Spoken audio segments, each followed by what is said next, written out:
आज अतिशय उत्साहाने या ठिकाणी आपण सर्वजण आपला स्वातंत्र्य दिन साजरा करत आहोत।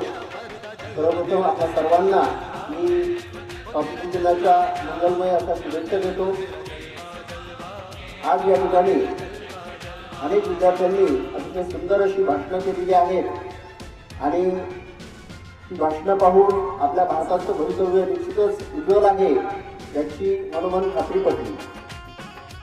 तुम्ही भारताचे भविष्य आहात, भारताचे भावी नागरिक आहात आणि आपला भारत देश निश्चितच यापुढे देखील चांगली प्रगती करणार आहे।